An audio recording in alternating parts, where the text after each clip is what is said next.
Hello and welcome back to the Property Hustle. On the 8th of July, the Chancellor announced temporary changes to stamp duty here in the UK. In this video, I'll be breaking down what exactly stamp duty is, what the new changes are, and how it impacts home buyers here in the UK. Before I go any further with this video, be sure to give it a thumbs up, click that subscribe button, and click the bell icon as well so you can get notifications every time I post. Okay, so let's begin with what stamp duty is.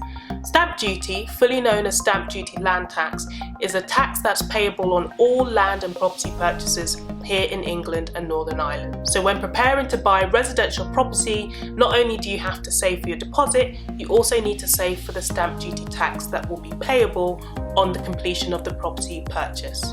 Similar to income tax, stamp duty is broken down into thresholds. Different rates are applied to each threshold. The rates are set by the government and the tax is payable to HMRC. The rate applied is different depending on whether you're buying a residential property or commercial property, or whether you're a first-time buyer, second-time buyer, or buy-to-let investor. To understand how stamp duty is calculated, we must first understand the thresholds.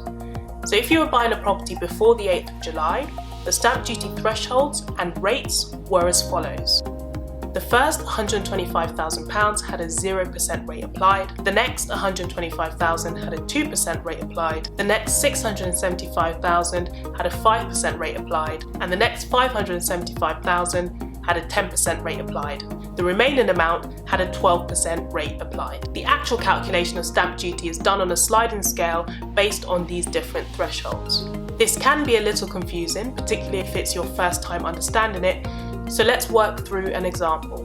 Let's say you're moving home and looking to buy a property worth £500,000. Previously, you'd pay 0% on the first £125,000, which equates to £0 paid in stamp duty on that first threshold.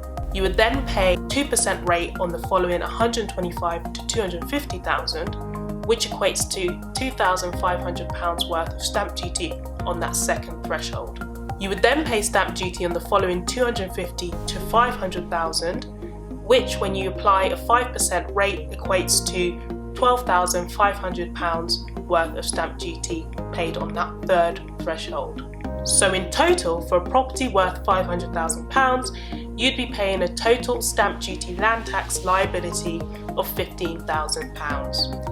If you were a first-time buyer buying a property outside of London worth £500,000, you would be exempt from paying stamp duty of up to £300,000. So you would only pay a 5% rate on the £300,000 to £500,000 portion of the value of that property, which would equate to £10,000 worth of stamp duty.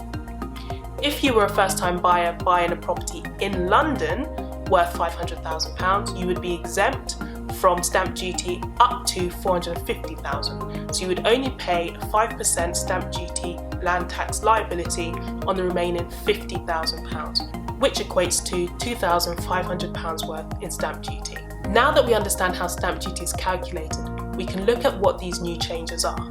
The new changes announced by the government on the 8th of July effectively moved the threshold, so now you pay 0% stamp duty on any property up to the value of £500,000. These changes are temporary and are only applicable up until the 31st of March 2021. The question is though, what does that mean for anyone looking to buy a property in the next 6 months, and what savings are you actually making?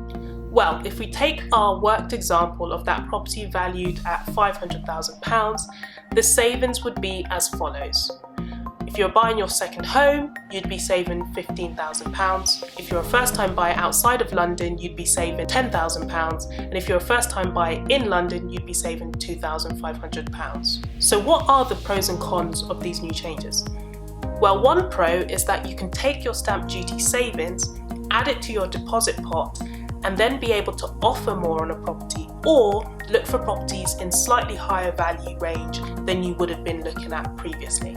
For example, if you're buying your second home worth £450,000 using a 10% deposit of £45,000, your previous stamp duty land tax liability would have been £12,500. Now that there's zero stamp duty to be paid, you can take £5,000 out of that stamp duty saving, add it to your deposit to make a total deposit of £50,000. You can now look to offer or look to buy properties in the range of up to £500,000. I'd say the main con with these changes is that the savings aren't as great as we would have thought, particularly for first-time buyers who were already in large exempt from stamp duty. With these new changes, I imagine there'll be new buyers coming into the market with the ability to pay more, which could result in bidding wars, and you could potentially be outbid on your dream property.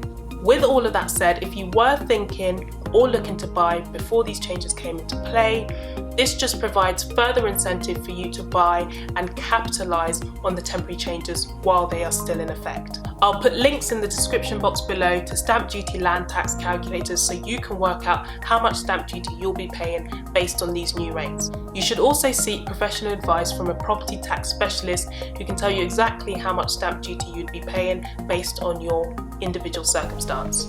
And for all my property investors out there, don't worry, my next video is going to be all about the stamp duty changes and how they pertain to buy-to-let investors. Unfortunately, that is it for this video. I hope you found it useful. If you did, give it a thumbs up and don't forget to subscribe for new content every week.